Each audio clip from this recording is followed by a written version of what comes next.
Madam order please. Sir వస్తారు. ఎవరో sir వస్తారంట. అమ్మాయి ఎందుకో టెన్షన్ పడుతున్నట్టుంది బ్రో.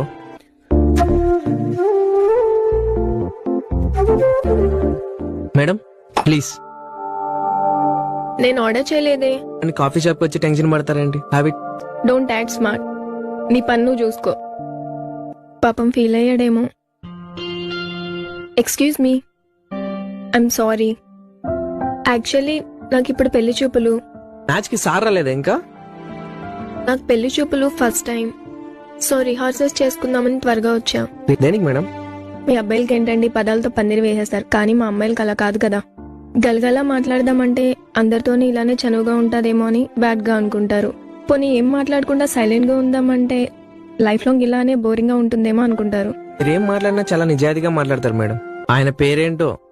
బాలరాజు. బాలరాజా? ఇంతకీ సార్ ఏం చేస్తారో? టీసీఎస్ లో హెచ్ఆర్ మేనేజర్. నెలకి ఎంత ఖర్చు పెట్టినా మిగిలిపోయేంత సంపాదిస్తారు. అబ్బో, నాతో ఇంతలా మాట్లాడిస్తున్నారు. సడన్ గా ఆయన వచ్చి చూస్తే ఏమనుకోరా? మొదటి చూపులోని మిస్అండర్స్టాండ్ చేసుకొని క్యారెక్టర్ డిఫైన్ చేసేవాడైతే నాకు అస్సలొద్దు. నేనే నో చెప్పేస్తా. పాప పద్ధతిగానే ఉంది. నీ గర్ల్ ఫ్రెండ్? ఒకప్పుడు ఉండేది, మరిప్పుడు వేరే వాడుతోంది. ఇంతకీ తన పేరేంటి?